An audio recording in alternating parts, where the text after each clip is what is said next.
Hello, everyone, and thank you for coming to today's Play Attention webinar.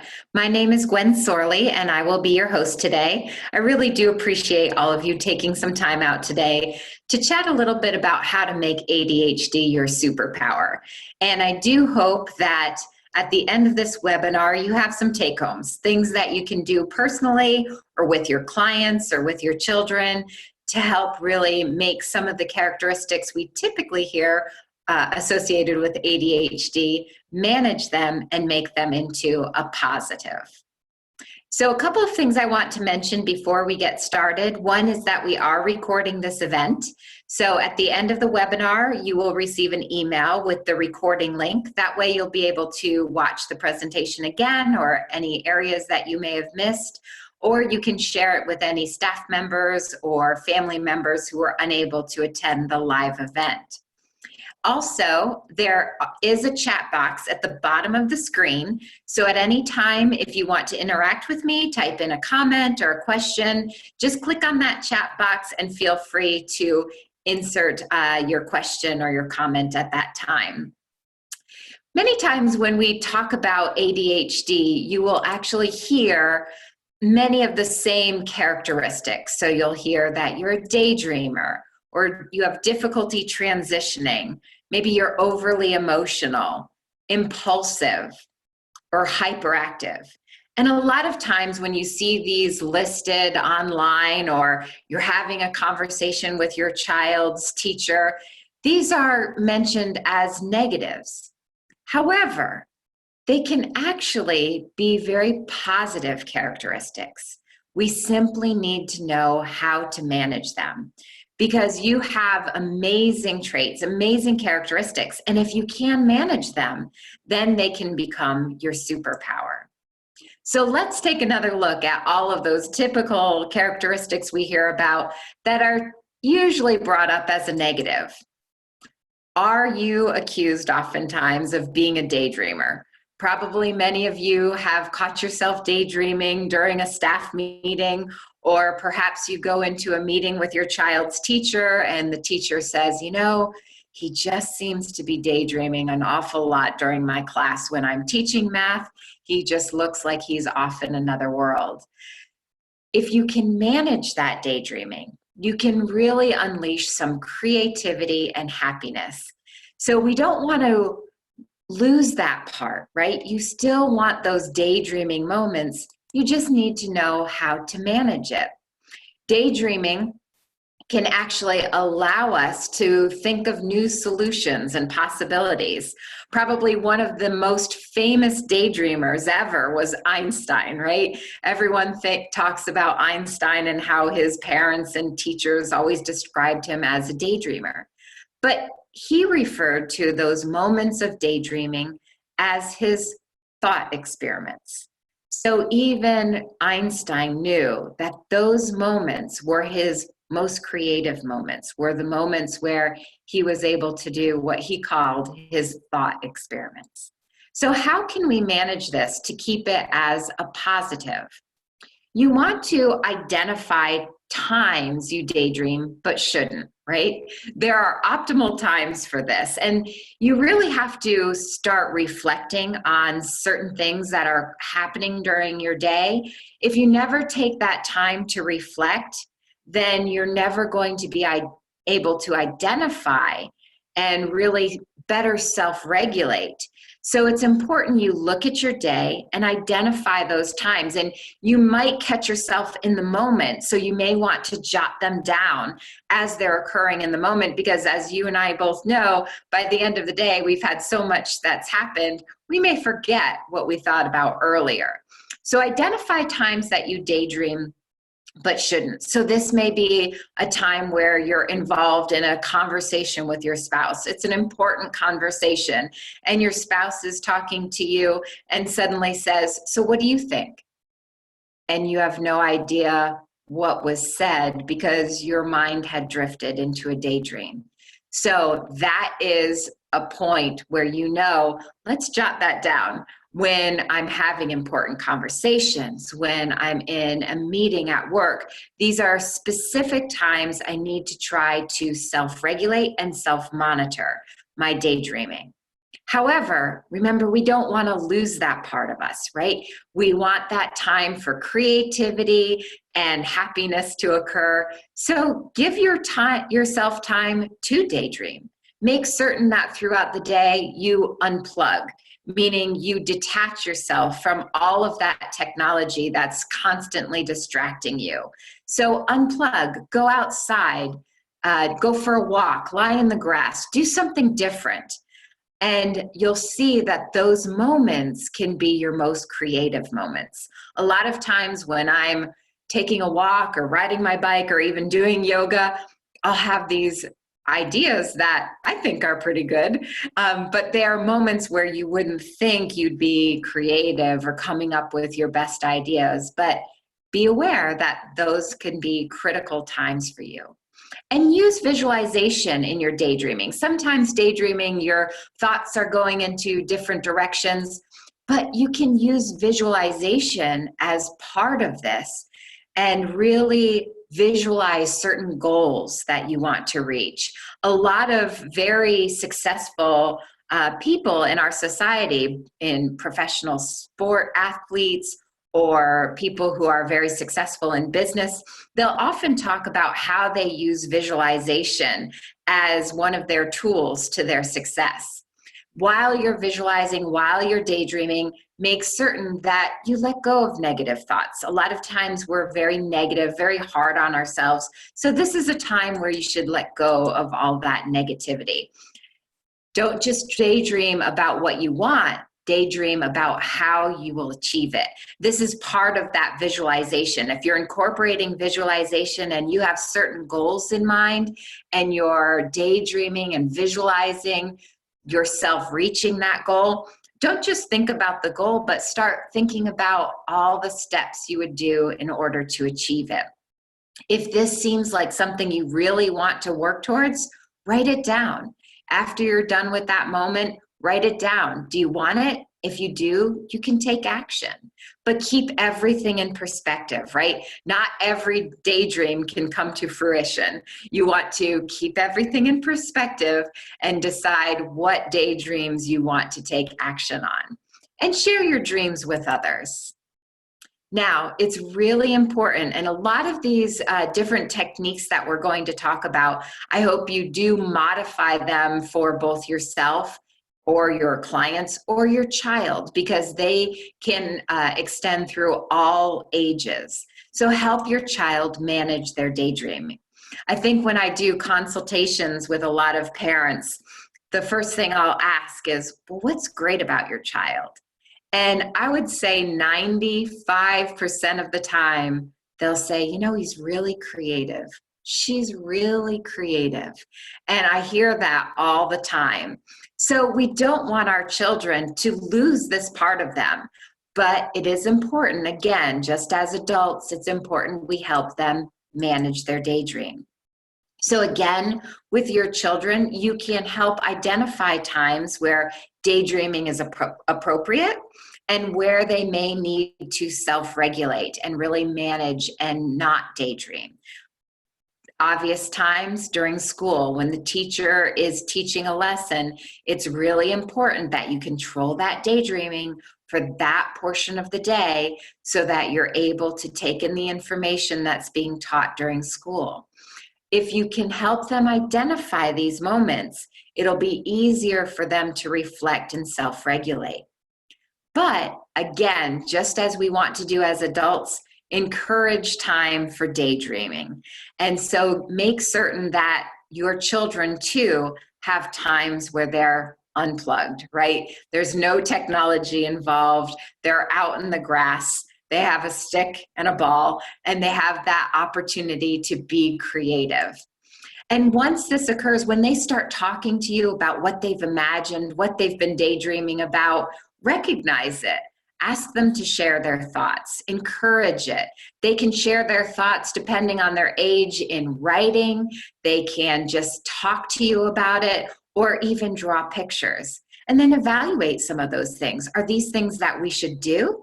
Are these things that we can do? This is part of that perspective. If they've imagined some type of invention, is it something we could actually try to create?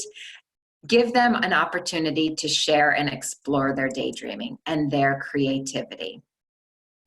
Now, the flip side of daydreaming, of course, is hyperfocus. I'm sure many of you out there are familiar with hyperfocus.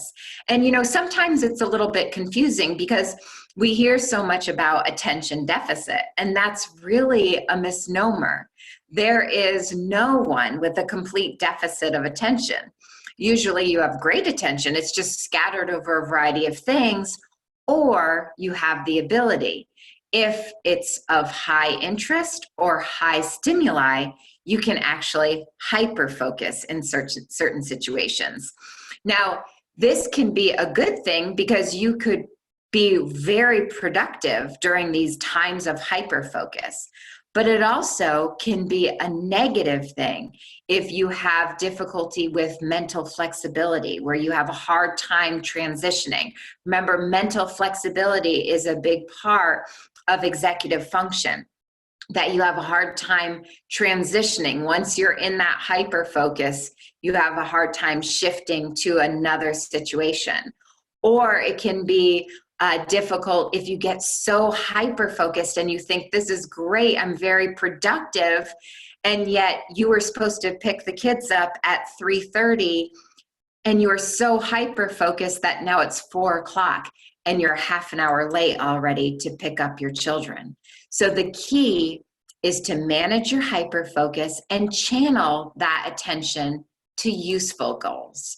So how can we manage hyper-focus?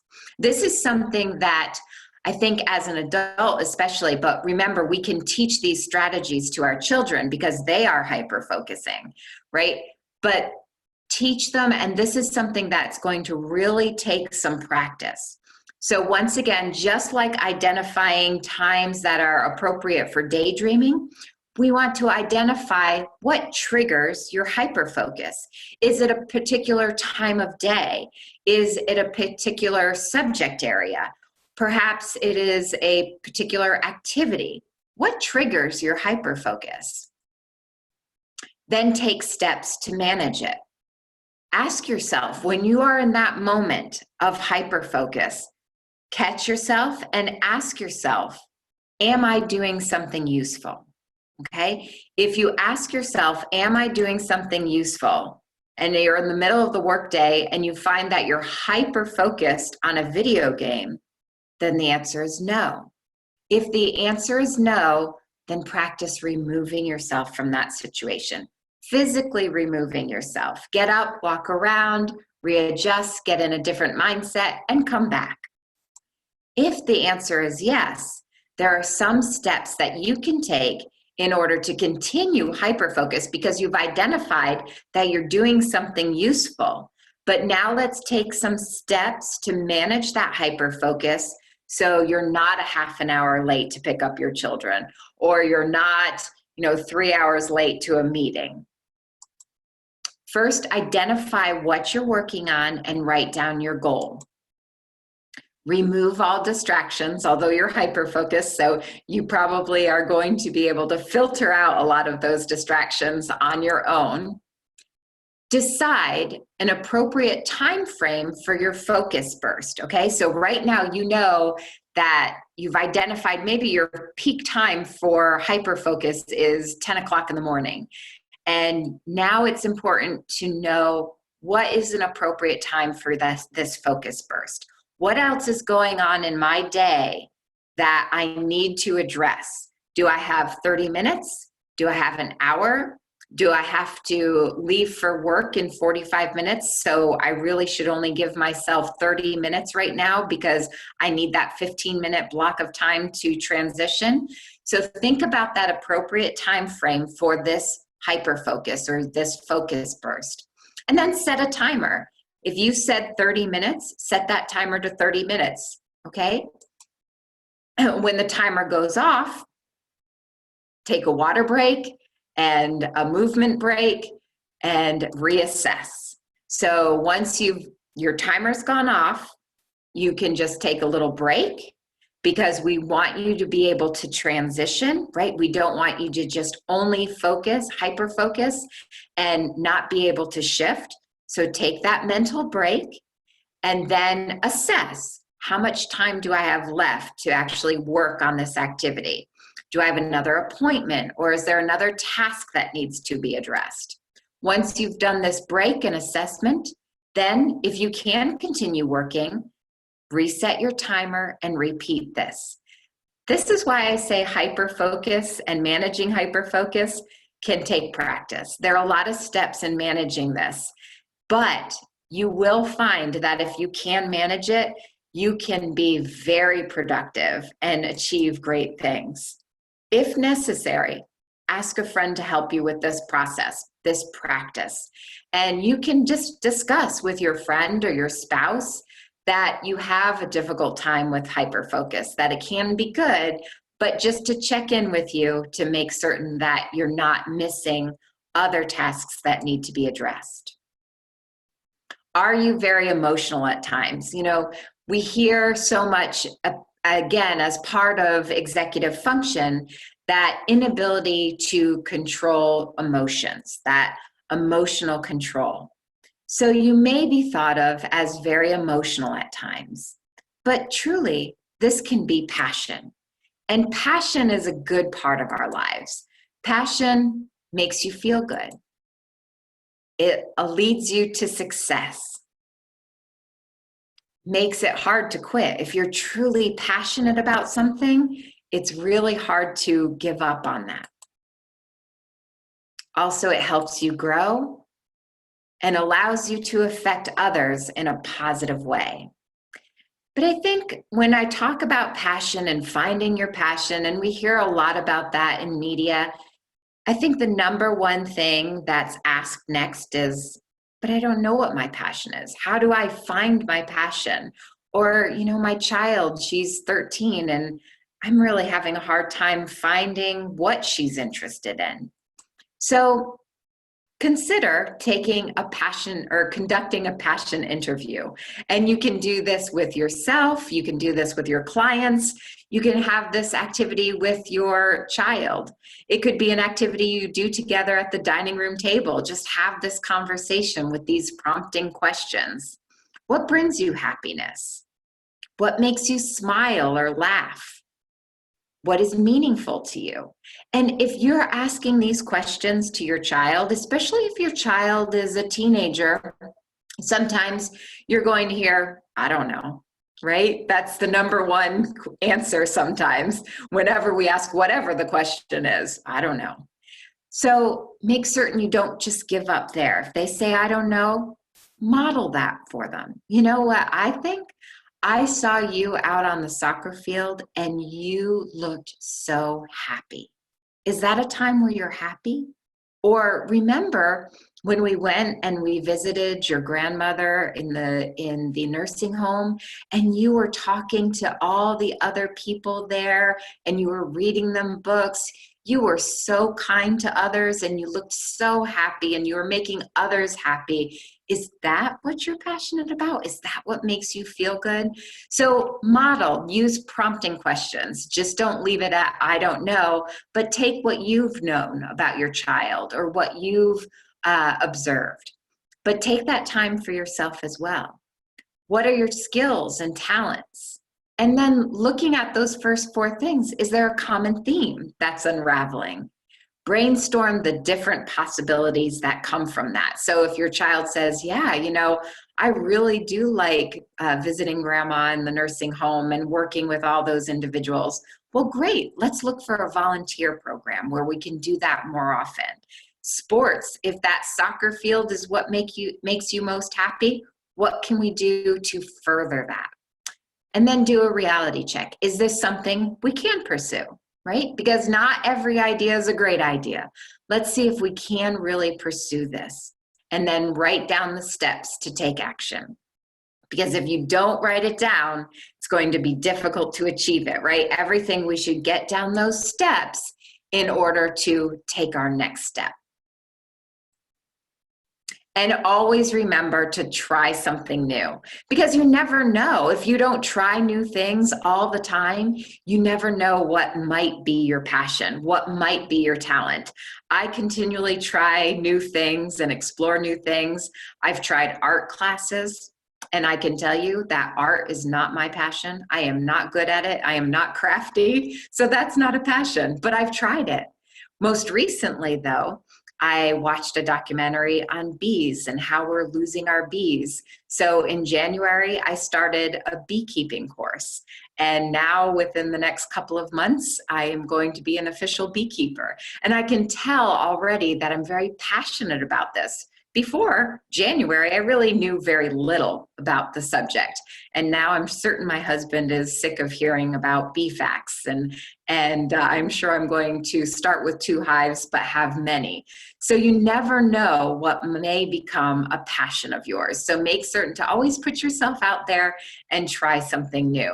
Not everything is going to be great for you, but if you don't try, you'll never know. Now, this is very related to being a risk taker, right? Finding that passion and seeking out opportunities. And many times people with ADHD often are willing to take risks, right? You're willing to put yourself out there. You think outside the box. You see opportunities that other people miss. And you're willing, not only do you recognize those opportunities, but you're willing to take action. You're a risk taker. But we have to evaluate. There's impulsive risk taking, and then there's calculated risk taking. You've probably heard many, many times to look before you leap, right? So a lot of decisions that you make have some sort of risk attached.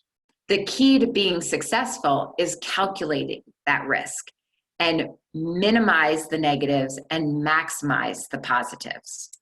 So we can all look at this mountain and we can see how beautiful it is. But we know that if we want to climb that mountain, there's a lot of risk involved in that, right? Now, you may think, I would love to be able to do that. I would love to be able to climb that mountain and see that view, see that sunset, experience that adrenaline rush that they must get when they get to the top. An impulsive risk taker will then put on his sneakers, grab his backpack and a little bottle of water and start out towards that mountain. That's probably not a good idea, right? That's impulsive risk taking. If you are doing risk taking and you're thinking it through, you're managing that risk taking opportunity, then you're researching, what type of equipment do I need in order to take this risk, to climb this mountain? What type of physical training do I need to do? And you'll do that physical training. You won't go out there alone. You have a partner with you, at least one other person. You have all the safety, you have the training, you have the physical stamina in order to achieve this. That's managed risk taking. You both take a risk because no matter what, this is a risk, but one is impulsive and one is managed. So let's take a look on how to take calculated risks. Once again, identify, write down your idea. Do your research. What are the different pros and cons associated with this risk? What are the resources that are required? Develop a support group around you. So talk about what you're willing to do and listen to the negatives, because as you probably know, there are going to be a lot of people who say, oh no, you shouldn't do that, because take it all in and really evaluate the pros and the cons, but then also gather people around you. Once you've decided that this is a good calculated risk, bring people around you that are going to support you. Anticipate mistakes, not only the cons of, well, what if this doesn't happen? What if this doesn't work out? But anticipate some mistakes that could lead to an end result that is not a positive. So anticipate some of those risks That's a really good tip for life, but in business as well. Many successful business people will say that they're constantly anticipating what mistakes could be made along this path. So look at that as part of your points to refer to. Lay out a roadmap with goals and checkpoints. So you have certain goals you're going to want to reach and checkpoints to look in on. Be willing, be flexible, right? Be flexible in your plans because things are going to change. Things are going to happen that you're not going to expect. So be flexible and be willing to change the plan when necessary. As always, celebrate those successes, okay? When it happens, celebrate your successes, but not every calculated risk is going to work out for you, right? So make certain that you take time at the end and learn from those failures as well. So if you were successful, reflect what made this successful. And if you were not successful, reflect what really led to the failure of this. Okay, now this is something that you can do as an adult, but if you look at these steps, you can think about how to adapt this with your child and take them through that process as well. You can do that as a family. How to use high energy for success. So do you feel like you or your children have a lot of excess energy? It's a really powerful thing to have lots of energy because you can probably get a lot done in the day once you have your mind to it, but we need to know how to manage it. And this can all be related to your passion, right? A lot of these things that we discussed can go back to bringing it all together because they're all interrelated. So once you find your passion, you can channel all of your energy towards success on the playing field, school, or work. If you think about Leonardo da Vinci, right? He's another one in our history, they say was ADHD. And if you think about all of these different areas we chatted about so far, in order to do what he created in the Sistine Chapel, right? He had to have been passionate. He had to have a lot of energy in order to create that, and probably was able to hyperfocus quite well. So you see how all of these characteristics come together and can be an amazing attribute. So once you find your passion, put all of that excess energy that you have into that passion. Again, like the other areas we've discussed, identify good times for high energy and bad times for high energy. This is important to reflect on with your child as well. Find outlets. So if your child has that excess energy, find outlets where the fun activities and energy bursts can be done. Have clear limits for certain settings. So if there are certain settings where energy has to be reined in a little bit, have clear limits. So if you're chatting with your child that this is a time where we really have to control some of that energy, and you're setting those limitations and you have that discussion, have them repeat it back to you so you know that they understand and they've processed what you've talked about for that situation.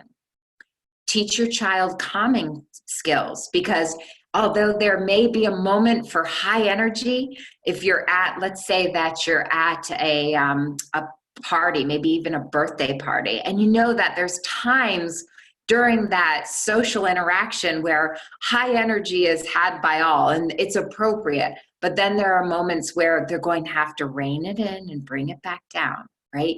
So teach those calming skills so that they know how to bring themselves back down. Because sometimes if they don't have those calming skills, you'll see how it kind of spins out of control because there is so much energy and they get so excited.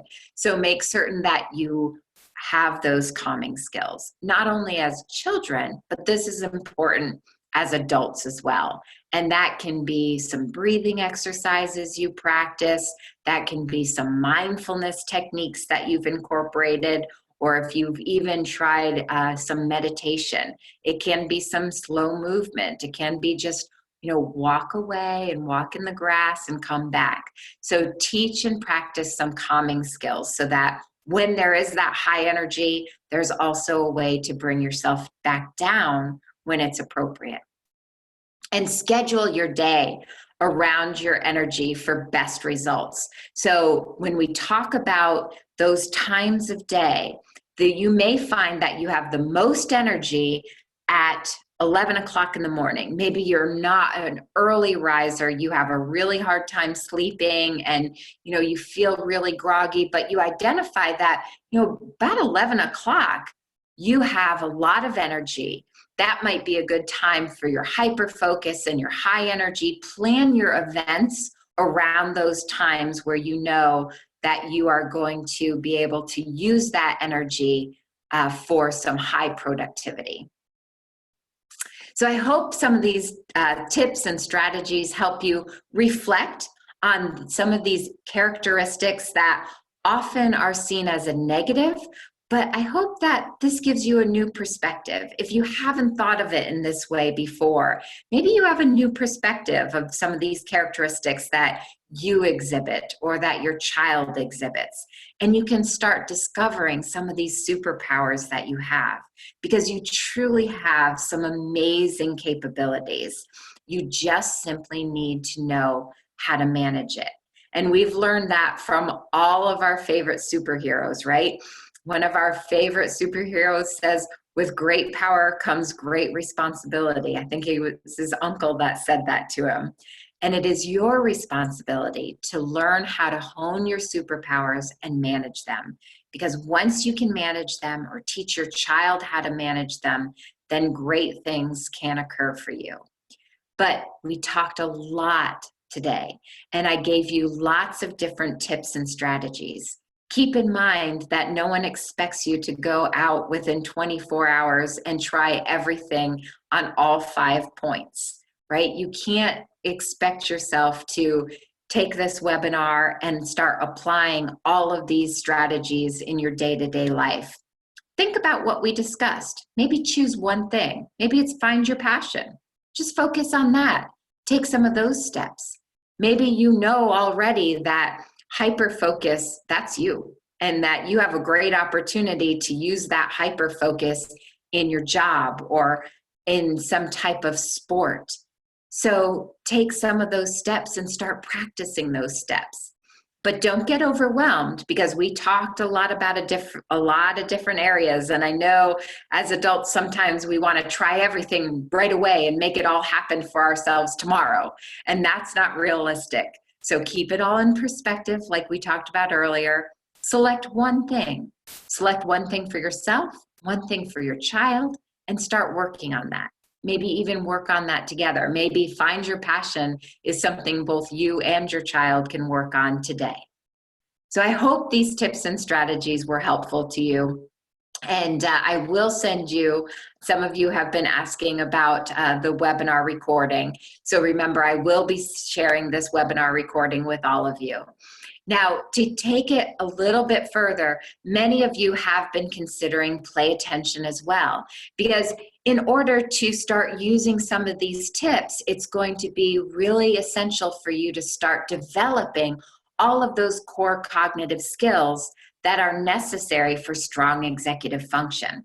Because once you can strengthen executive function, you'll be better organized, you'll be able to improve that mental flexibility, you'll be able to control your emotions, you'll have that emotional control, you'll have that opportunity to improve your ability to control your impulsivity so that you can be impulsive and spontaneous, but take calculated risks. And that's where play attention can help as well. Play attention is a comprehensive program that integrates feedback-based technology with cognitive skill training and behavior shaping to provide you with a customized program to help you develop all of the cognitive skills that are necessary for strong executive function. And when you have strong executive function, you'll be able to take all of these characteristics that we talked about today and truly make them positives in your life. So Feedback-based technology, that's our body wave technology. Now remember, this body wave technology monitors brain activity indicative of your attention. And we then allow you to control all of the cognitive exercises that we pinpoint for your plan. You're able to control those just with your mind, or more specifically, your attentive state alone. And everyone's customized plan will develop all of those core cognitive skills that are necessary for strong executive function and self-regulation. So many of you were interested in starting a play attention program. You came to our webinar last week to get a good overview of the program. If you have not been to one of our webinars and maybe you just found out about play attention and you're looking into the program, but you haven't seen the technology, a good place for you to start is either doing a consultation with one of our support advisors, or you can do our webinar, which is just an informational webinar. If you would like to schedule a consultation with one of our advisors where we'll talk about your different strengths and weaknesses, please just type consultation in the chat box, and I'll make certain that one of our advisors gets in touch with you so we can schedule a time to chat about your different strengths and weaknesses, how we can customize a play attention plan for you, and help you improve executive function. So if you would like that consultation, it is free. Just go ahead and type consultation and we'll get that to you. Also, if you did not attend last week's informational webinar and you would like to attend one of our informational webinars, we do have one next Tuesday at 1 p.m. Eastern Time. So if you want to attend that informational webinar and get an overview of play attention, the technology, how we integrate feedback technology with cognitive skill training, the Tufts University School of Medicine research behind it. You know, we've been doing play attention for 26 years now, but we have a lot of research that we talk about during the activity and our NASA-inspired technology. So if you want more information about the program itself, just type in webinar and we'll make certain that you get registered for next week's webinar and receive the login information for that event. Many of you, as I mentioned, attended last week's webinar, and you had asked for us to wait until this week to extend that special pricing that you got last week so that you could start. So we do have a special webinar offer for you, and that is 10% off your total order. Plus, you'll receive a free assessment package. Now, the assessment package includes the Focus, which is a norm reference test of attentional control, and it is computer-based. It takes about 20 minutes in length, and you can take it at home or in your office. You can do it as an adult, or you can have a child conduct that. And if you would like to do the Focus, that gives us a norm reference test of attentional control. Takes about 20 minutes, and again, it is computer-based. We also have the brief assessment, which gives us a good overview of executive function. Once we have those results, then you and your personal executive function coach will go over those results and set up your profile. And this profile can be for yourself, for your child, for your clients or students, where we're actually pinpointing the different cognitive areas that are most important for you to address. And we'll put that into your play attention program. You'll also, within the continental United States, have free shipping. So if you are one of my attendees and you are ready to start your program, please do type your phone number in the chat box, and one of our advisors will give you a call here shortly and help you get started. We will need some additional information about the participants so that we can register you for the assessment package. And the assessments are something that you can start today. You don't have to have your body wave technology in order to start the assessment. So we can do that assessment today. So if you would like to take advantage of that, please go ahead and type in your phone number, and one of our advisors will give you a call back in about 20 minutes. If you want a little bit more information and you're interested in just doing the assessment package, for all of our webinar attendees today, we'll offer a free assessment package. So that means you'll be able to take the focus assessment and the brief assessment. And remember, the focus is done on the computer. The brief assessment is done on the computer as well, but it's a questionnaire that you can take for your to assess your child. You can take yourself to assess your own executive function. If you're working with a child, you can also have the teacher fill out the brief. That gives us a good overview. Once we have the assessment results, we'll do a consultation with you, review the results with you. We can then talk about how we can customize a program for you and see if Play Attention will be the right program for you or your child or your clients. And we will customize that plan. Thank you so much, everyone. If you do want that assessment, if you do want that assessment package, just type focus in the chat box along with your phone number, and an advisor will give you a call back here shortly. All right, any other questions? Thank you so much, everyone, for attending today. It's been a pleasure speaking with you. I really do appreciate your time and attention. If you typed in that you wanted the focus assessment, we will definitely get back to you on that. Some of you want the consultation, so we will get back to you on the consultation. Nina, no problem. We will email you. If you do want a call back at a specific time, just please go ahead and type in a specific time you want to call back. That's not a problem. We're here until 6 p.m. Eastern time. And okay, great. It looks like we have all of the questions addressed, and we have all of your requests for the assessment or the webinar or to purchase your Play Attention program. So we will be back with you very shortly. Thank you so much, everyone. It's been a pleasure. I do hope these tips and strategies help you unlock your superpowers. Take care, everyone, and have a great afternoon.